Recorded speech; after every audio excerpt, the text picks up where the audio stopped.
복되고 거룩한 주님의 날 우리에게 허락하시는 하나님의 말씀은 창세기 4장 3절에서 4절 말씀입니다.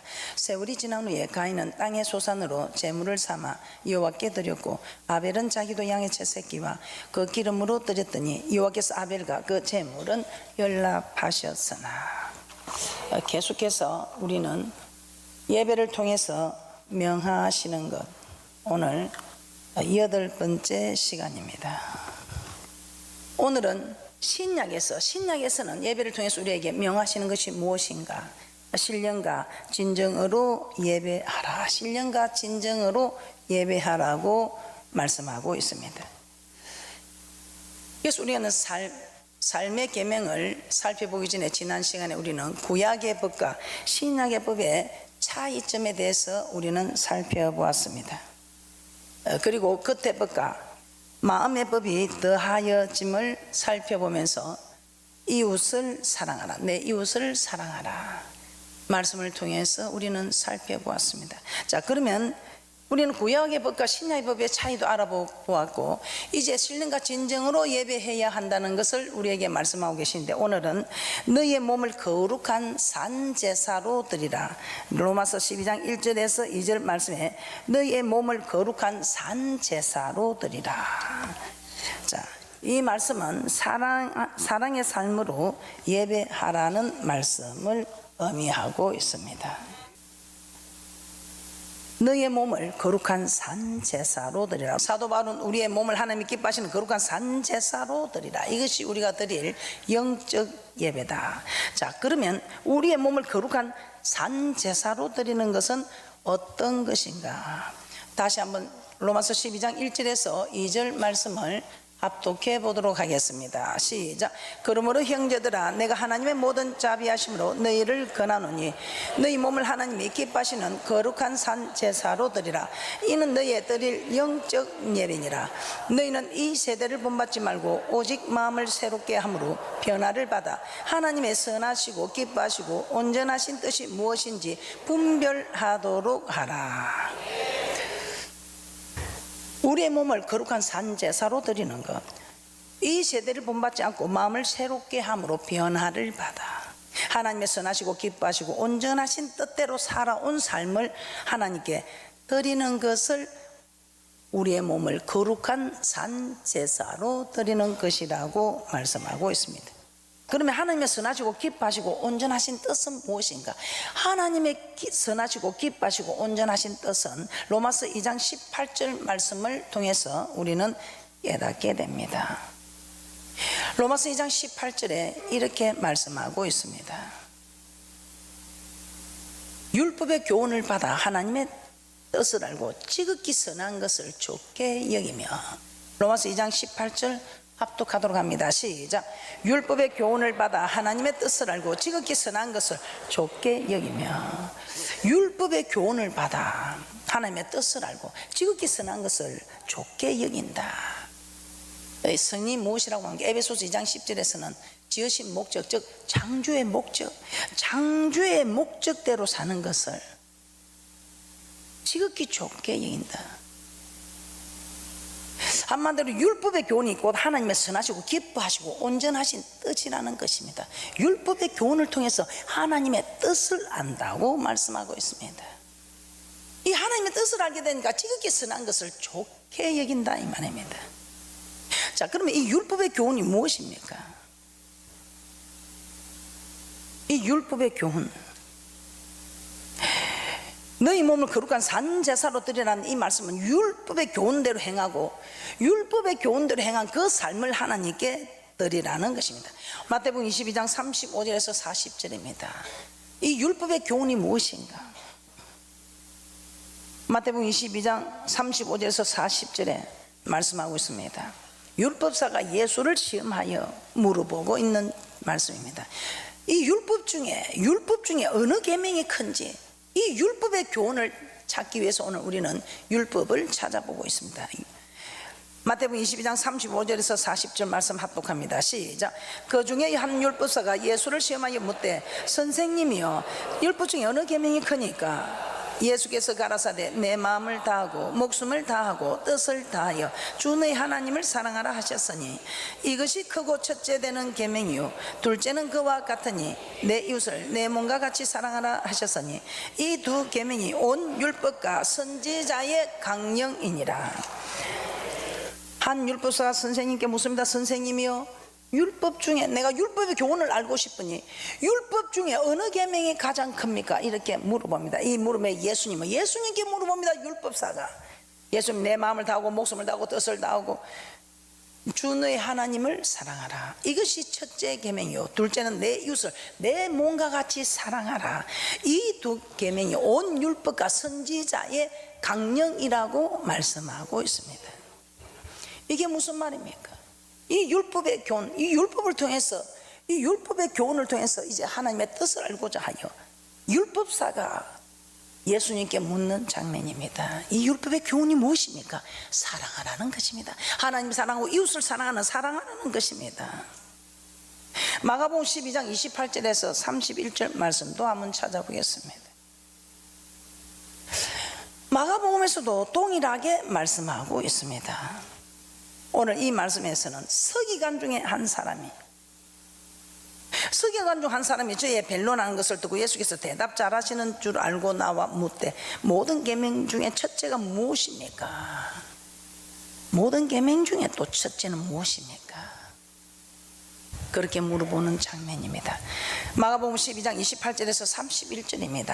합독합니다. 시작. 서기관 중 한 사람이 저의 변론하는 것을 듣고 예수께서 대답 잘하시는 줄 알고 나와 묻되 모든 계명 중에 첫째가 무엇이니까? 예수께서 대답하시되 첫째는 이것이니 이스라엘아 들으라. 주 곧 우리 하나님은 유일한 주시라. 내 마음을 다하고 목숨을 다하고 뜻을 다하고 힘을 다하여 주 내 하나님을 사랑하라 하신 것이요 둘째는 이것이니 내 이웃을 내 몸과 같이 사랑하라 하신 것이라. 이에서 더 큰 계명이 없느니라. 율법 중에 큰 계명도 하나님 사랑, 그 둘째도 이웃 사랑. 그럼 계명 중에 그 첫째도 하나님 사랑, 둘째도 이웃 사랑이라고 말씀하고 있습니다. 모든 계명 중에 첫째가 무엇입니까? 묻는 그 서기관의 무릎에 예수님은 오늘 마태복음에서도 율법사가 물어보았을 때 율법의 첫째는 무엇입니까? 라고 물었을 때도 하나님 사랑하라. 둘째는 무엇입니까? 내 이웃을 내 몸과 같이 사랑하라. 이 율법의 교훈은 사랑이라는 것을 말씀하고 있습니다. 하나님을 사랑하고 이웃을 사랑하는 말씀을 말씀하고 있습니다. 또한 누가복음 10장 25절에서 28절 말씀도 한번 찾아보겠습니다. 자, 누가복음 10장 25절에서 28절 말씀 함께 보겠습니다. 시작. 어떤 율법사가 일어나 예수를 시험하여 가로되 선생님 내가 무엇을 하여야 영생을 얻으리까? 예수께서 이르시되 율법에 무엇이라 기록되었으면 내가 어떻게 읽느냐?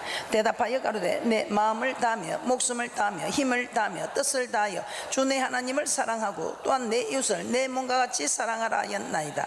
예수께서 이르시되 내 대답이 옳도다. 이를 행하라. 그러면 살리라 하시니. 어떤 율법사가 예수님을 시험하여 가로되 내가 무엇을 하여야 영생을 얻습니까? 영생을 얻습니까? 하며 영생 얻는 방법을 묻고 있습니다. 예수님을 시험하여 어떻게 해야 영생을 얻습니까? 우리는 예수 믿으면 영생을 얻는 사람들입니다. 영생을 얻는 걸 약속받은 사람들입니다. 그런데 오늘 이 말씀에서 예수를 시험고자 어떻게 해야 영생을 얻습니까? 영생 얻는 방법을 묻고 있습니다. 그때 예수님은 네가 율법사니까 율법에 기록된 걸 잘 알지 않느냐? 율법에 무엇이라 기록되었으면 내가 어떻게 읽느냐? 뭐 네가 다르게 생각하는 일이 있느냐? 다르게 해석하는 일이 있느냐? 이 말입니다. 그때 이 율법사가 뭐라고 대답을 합니까? 내 마음을 다하며 목숨을 다하며 힘을 다하며 뜻을 다하여 주 내 하나님을 사랑하고 또한 내 이웃을 내 몸과 같이 사랑하라 하였나이다. 로마서 13장 10절에 율법의 완성은 사랑이다. 어떤 것이 사랑하는 것이냐? 이웃에게 악을 행치 않는 것이 사랑이라고 말씀하고 있습니다. 로마서 13장 10절부터 보겠습니다. 사랑은 이웃에게 악을 행치 아니하나니 그러므로 사랑은 율법의 완성이니라. 사랑은 율법의 교훈은 율법은 사랑하는 법이다 이 말입니다. 그래서 이웃을 사랑하는 이것이 율법의 완성이다. 이게 율법의 교훈이다. 이 율법의 교훈이 완성되는 것이다 이 말입니다. 그런데 이웃을 사랑하는 것은 무엇이냐? 악을 행하지 않는 것이래. 이웃 사랑하는 게 무엇이냐? 먹이고 입히고 도와주고 허물을 덮어주는 것도 사랑이지만, 오늘 하나님의 말씀에서는 구체적으로 이웃에게 악을 행하지 않는 이것이 사랑이라고 말씀하고 있습니다. 자, 어떤 악을 행하지 말아야 한다고요? 9절에서는 간음하지 말라, 살인하지 말라, 도적질하지 말라, 탐내지 말라, 거짓 증거하지 말라. 그래서 여러분들은 가장 가까운 이웃에게, 내 가족에게 폐를 끼치지 않도록, 내 가족에게 피해가 가지 않도록, 이웃에게 폐를 끼치지 않는, 피해를 주지 않는, 악을 행하지 않는 이것이 사랑이라고 말씀하고 있는데, 지금 여러분은 어떻게 하고 있습니까? 여러분은 이웃을 사랑하고 있습니까? 이웃을 사랑하는 것, 이웃에게 악을 행치 않으면 율법의 교훈이 완성이 되었다 이 말입니다. 율법이 완성되었다는 것입니다. 이 율법의 교훈은 사랑하는 법입니다. 우리 하나님 우리에게 주신 율법은 사랑하라는 법입니다. 하나님을 사랑하고 이웃을 사랑하라는 대표적인 계명, 옛계명, 새계명, 십계명, 이 십계명이 대표적인 계명, 율법의 대표격으로 하나님 사랑하고 이웃을 사랑하는 것을 말씀하고 있습니다. 자, 여러분은 하나님을 사랑하고 있습니까? 하나님을 사랑하고 있다면 하나님께서 명하시는 대로 예배를 드려야 할 것입니다. 오늘 우리는 삶의 계명에 대해서 신약에 우리 하나님께서 요구하시는 삶의 계명을 살펴보고 있습니다. 지금까지는 우리가 잘못한 일이 있을지라도 지금부터 우리는 돌이키면 됩니다. 우리 하나님께서는 참으로 돌이키는 이에게 우리 하나님께서는 은혜를 허락하사 참으로 그 돌이킨 길에서 하나님 섬길 수 있는 힘도 허락하여 주시고, 이전보다도 더 번성한 그런 축복으로 더 우리의 모습을 좋은 모습으로 축복해 주시겠다고 말씀하고 있습니다. 우리도 우리의 자녀들이 잘못을 깨닫고 돌아올 때에 그 자녀에게 풍악을 울리고 가락지를 끼우고 신발을 신기고 잔치를 베푸는 그 육의 부모의 모습을 우리는 잘 알고 있습니다. 하물며 전부 하나님께서 우리가 돌이키는 우리에게 우리 하나님께서는 얼마나 기뻐하시며 돌아오는 우리의 모습을 지금도 기다리고 계신다는 것입니다. 자, 따라서 율법의 교훈은 사랑이며 하나님의 선하시고 기뻐하시고 온전하신 뜻 역시 사랑이라는 것입니다. 자, 결론적으로 너희 몸을 하나님이 기뻐하시는 거룩한 산 제사로 드리라는 말은 우리의 몸으로 사랑의 삶을 살고 그 삶으로 하나님께 예배할 때 우리 하나님께서는 기뻐하시고 그 예배를 받으신다는 의미입니다. 모두가 사랑의 삶을 살아서 하나님께 연락되어지는 예배드리는 축복의 주인공들이 되시기를 주님의 이름으로 축복합니다. 이제 두 번째, 신장에서 신령과 진정으로 예배드리는데 삶의 계명 거룩한 산 제사를 드리는, 오늘 우리는 하나님의 말씀을 통해서 살펴보았습니다. 거룩한 산 제사로 드리는 삶에 따라서 물질의 계명은 어떻게 해야 하는가? 이제 신약 시대에 와서 우리는 하나님께서 명하시는 대로 예배를 드리면, 물질을 드리면 천국을 침노할 수 있게 되었습니다. 물질의 계명, 두 번째 물질의 계명, 물질로 천국을 침노할 수 있게 되었습니다. 자, 이 침노할 수 있게 된 내용들을 살펴보면 제가 지난 시간에 말씀을 드렸습니다. 자, 그러면 우리는 이 명령대로 예물을 드려 하나님을 섬겨야 합니다. 자, 그러나 구약 시대와 달리 신약 시대에는 예물을 드리는 방법과 그 범위에, 예물을 드리는 방법과 그 범위에 좀 차이가 있다는 것입니다. 그래서 신약의 구약에서와 달리 좀 차이가 나는 예물을 드리는 방법과 그 범위를 한번 살펴보도록 하겠습니다. 자, 히브리서 10장 19절에서 20절입니다. 히브리서 10장 19절에서 20절에 이 말씀은 예수님께서 십자가 사역으로 인하여 성소의 휘장이 찢어졌다고 합니다. 그래서 성소의 휘장이 찢어졌으므로 이제는 제사장을 통해서 우리가 예물을 드리는 것이 아니라 그 예수 그리스도 이름을 믿는 자들은 모두 다 예수의 피를 힘입어 성소에 들어갈 담력을 얻게 되었다는 것입니다. 제사장의 중보 없이 우리는 하나님께 직접 예물을 드릴 수 있었다는 것입니다. 구약의 법에는 우리가 주님께 예물을 드리면 꼭 제사장을 통해서 예물을 드려야 했습니다. 그런데 이제 우리 주님께서 친히 십자가에 매달려 친히 영원한 어린 양의 제물이 되어 주심으로 우리 주님께서 우리가 성소에 들어갈 담력을 열어주셔서 누구든지 만민 제사장이 되어 예물을 드릴 수 있는 천국을 침노할 수 있는 통로를 우리 주님께서 십자가 사역으로 우리에게 열어주셨다는 것입니다. 자, 이를 두고 예수님을 율법과 선지자는 요한의 때까지요, 이후부터는 하나님 나라의 복음이 전파되어 사람마다 거리로 침입한다 하고 말씀하고 있습니다. 누가복음 16장 16절입니다.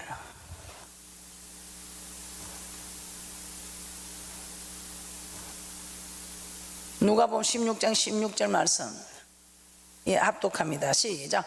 율법과 선지자는 요한의 때까지요, 그 후부터는 하나님 나라의 복음이 전파되어 사람마다 거리로 침입하느니라. 율법과 선지자는 요한의 때까지다 이 말입니다. 율법과 선지자는 구약의 모든 율법을 가리켜 하는 말이 아니라 물질의 계명을 뜻하고 있습니다. 물질의 계명, 구약시대에는 모세의 율법에 따라 제사장의 중보를 통해서 정해진 예물을 드렸습니다. 그러나 예수님께서 하나님 나라의 복음을 전파하신 이후부터 그 이름을 믿는 자마다 하나님께 직접 나아가고 또 드리고 싶은 만큼 예물을 마음껏 드릴 수 있어서 사람마다 거리로 침입할 수 있다는 것입니다. 즉 제물로 천국을 침노할 수 있다는 것입니다.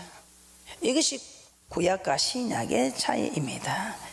자, 히브리서 10장 19절에서 20절 제가 찾으라고 했는데 이제 한번 다시 보도록 하겠습니다. 이렇게 우리가 성소에 들어갈 담력을 얻은 것은 우리 주님께서 십자가 사역을 감당해 주셨기 때문에, 히브리서 10장 19절에서 20절입니다. 시작. 그러므로 형제들아, 우리가 예수의 피를 힘입어 성소에 들어갈 담력을 얻었나니 그 길은 우리를 위하여 휘장 가운데로 열어놓으신 새롭고 산 길이요 휘장 곧 저의 육체니라. 이전에는 우리가 제사장의 중보 없이는 절대로 나아갈 수 없는 예물을 드리는 사건입니다. 그런데 이제는 우리 주님께서 친히 우리의 중보자가 되어주셔서 이제는 성소에 들어갈 담력을 얻어서 마음껏 이렇게 담대히 나와서, 전에는 규례에 정해진 법을 따라 한 마리면 한 마리를 드려야 되지만 이제는 1000마리 10,000마리를 드는지 누가 이야기할 사람이 없다는 것입니다. 이 말이 사람마다 거리로 침입한다. 즉 천국은 침노하고 있다, 침노당하고 있다는 것입니다. 이제는 우리 하나님께서 이 신약에는 어떤 일을, 전에는 제사장을 통해서 규례법을 따라서만 드릴 수밖에 없었기 때문에 남은 것은 다 자기가 소유할 수 있었습니다. 그런데 지금은 하나님께 다 드릴 수 있는 길을 언제든지 드리고 싶은 대로 드릴 수 있는 길을 열어두었기 때문에 천국은 지금도 침노당하고 있으며 누구든지 마음껏 침노할 수 있다고 말씀하고 있습니다. 이것이 물질의 계명에 있어서 구약과 신약의 차이입니다. 구약에는 마음껏 드릴 수 없었습니다. 그런데 신약은 마음껏 드릴 수 있으면 누구의 중보도 없이 만민 제사장이 되어서, 우리가 직접 제사장이 되어서 주님 앞에 예물을 드릴 수 있는 제사장이 되어서 제사장의 중보 없이 마음껏 담대히 성전으로 나와서 드릴 수 있게 된, 이것이 구약과 신약의 차이점이라는 것입니다. 그래서 신약에서는 이렇게 말씀하고 있습니다. 신약에서 하나님께서 명하시는 물질의 계명은 뭐라고 말씀하고 있습니까? 마태복음 6장 19절에서 20절 말씀입니다. 마태복음 6장 19절에서 20절에 너희를 위하여 보물을 하늘에 쌓아두라. 우리 예수님은 마태복음 5장에서 7장에서 자신이 이 땅에 오심으로 완전케 된 신약의 법을 제자들에게 가르치실 때에 삶의 계명에 이어 물질의 계명에 대해서 다음과 같이 말씀하셨습니다. 마태복음 6장 19절에서 20절 합독합니다. 시작. 너희를 위하여 보물을 땅에 쌓아두지 말라. 거기는 종과 동록이 해하며 도적이 구멍을 뚫고 도적질하느니라. 오직 너희를 위하여 보물을 하늘에 쌓아두라. 거기는 좀이나 동록이 해하지 못하며 도적이 구멍을 뚫지도 못하고 도적질도 못하느니라. 자, 예수님 우리 자신을 위하여 이 땅에 보물을 쌓아두지 말라고 합니다. 왜요? 이 말씀은 구약시대와 달리 신약시대에서는 우리의 재물로 천국을 침노할 수 있다는 것입니다. 그래서 자신을 위해서 이 땅에 쌓아두지 말고 저 천국에 쌓아두라고 합니다. 하늘의 보물을 쌓아두는 것이 왜 우리를 위하는 것일까요? 이 땅에 쌓아두는 것이 나를 위하는 것이지 저 천국에 쌓아두는 것이 왜 나를 위하는 것이냐 이 말입니다. 이해가 안 됩니다. 그런데 우리 예수님은 이렇게 말씀하고 있습니다. 예수님이 이 땅에 보물을 쌓아두면 종과 동록이 하면 도둑질해 간다고. 좀이 동록이 하고 도둑이 와서 도둑질해 간다고 말씀하고 있습니다. 그런데 천국에서 하면 좀가 동록도 해야지 못하고 도적이 구멍을 뚫고 도둑질도 못한다고 말씀하고 있습니다. 자, 이 말이 무슨 말입니까? 하나님께서 우리의 영혼을 찾으시는 때가 있습니다. 누가복음 12장에도 보면 우리 하나님께서 영혼을 찾는다는 것은 주인이 찾는 것입니다. 주인이 않는 사람이 생명을 가져가면 도둑이죠. 그런데 우리의 생명이 주님 것이기 때문에 주인이 자기 생명을 찾는다고 말씀하고 있습니다. 주님이 우리에게 와서 자기 생명을 찾아갈 때에 이 땅에 쌓아둔 재물은 하나도 내 것이 될 것이 없다는 것입니다. 그런데 하늘에 쌓아둔 것은 하나도 빼앗기지 않고 내 것이 되기 때문에 너희를 위하여 하늘에 쌓아두라고 말씀하고 있습니다. 마태복음 6장 31절 33절입니다. 그래서 우리는 참으로 이 물질에 대해서 하늘에 보물을 쌓아두라 이렇게 말씀하고 있는데 그럼 뭐 어떻게 하는 것이 하나님 나라에 쌓아두는 것이냐? 돈만 있으면 벌어오는 대로 다 바치면 하늘에 쌓아두는 것입니까? 아니지요. 그러면 목사님 우리는 이 땅에 있을 때 돈을 모으면 안 됩니까? 아니지요. 다 모아야 됩니다. 저도 모으고 있습니다. 그런데 모은 거 있지만 하나님이 요구할 때는 우리는 드려야 한다는 것입니다. 그리고 여러분들이 규례의 법을 지키지도 않고 모은 것은 우리 하나님이 하고 불어버리기 때문에 규례의 법을 지키지 않고 모으는 그런 짓 하지 말고 규례의 법을 지키면서 모으고 있다가 우리 하나님께서 요구할 때는 드리는 이것이 행여나 여러분이 여러분의 쓸 것이 있고 교회에서 필요해서 이렇게 하자 할 때는 여러분의 쓸 것을 좀 제쳐두고 하나님께 먼저 드리는 이것이 먼저 그 나라와 그 의를 구하는 것이라고 말씀하고 있습니다. 먼저 그 나라와 그 의를 구하는 것이 구체적으로 하늘의 보물을 쌓는 것이라고 말씀하고 있습니다. 마태복음 6장 31절에서 33절입니다. 오늘 이것이 먼저 그 나라와 그 의를 구하는 것입니다. 이것이 구체적으로 하늘의 보물을 쌓는 것이라고 말씀하고 있습니다. 마태복음 6장 31절에서 33절입니다. 그러므로 염려하여 이르기를 무엇을 먹을까 무엇을 마실까 무엇을 입을까 하지 말라. 이는 다 이방인들이 구하는 것이라. 너희 천국에서 이 모든 것이 너에게 있어야 할 줄을 아시느니라. 너희는 먼저 그의 나라와 그의 의를 구하라. 그리하면 이 모든 것을 너희에게 더하시리라. 저는 이렇게 해봤습니다. 그랬더니 정말 있어야 될 것을 아시는 하나님께서 예수님이 이방인 세상 사람들처럼 무엇을 먹을까 마실까 입을까 염려하지 말라. 이걸 염려하고 땅에 쌓아두지 말고 먼저 그 나라와 그 의를 구하라. 그의 나라가 어디입니까? 하나님 나라, 즉 하나님께서 거하시면 다스리는 하나님 영원히 거하시는 이 성전 교회이지 않습니까? 그리고 그의 의가 무엇입니까? 예수님을 믿음으로 예수 그리스도를 믿음으로 어렵다는 이 의도 있지만 말씀대로 사는 것. 율법을 듣는 자가 의인이 아니요 율법을 듣고 지키 행하는 자가 어렵다 하고 하나님의 명령을 듣고 지키는 자가 어렵다는 이 그래서 하나님의 말씀대로 순종하면서 정말 하나님이 먼저냐 내가 먼저냐 할 때 내 자신을 위한 거는 여차없이 버리고 주를 먼저 섬겼을 때에 먼저 그 나라와 그 의를 구한 이에게 허락하는 놀라운 축복을 여러분은 지금 받아 누리고 있고 여러분은 받아 누리는 사람들을 바라보고 있지 않습니까? 이 사람들이 먼저 그 나라와 그 의를 구하는 즉 하늘의 보물을 쌓는 있어야 될 것을 아신 하나님께서 풍족하게 허락하는 축복을 받아 누리는 축복의 사람들이라는 것입니다. 하늘의 보물을 쌓는 것 먼저 그 나라와 그 의를 구하는 것입니다.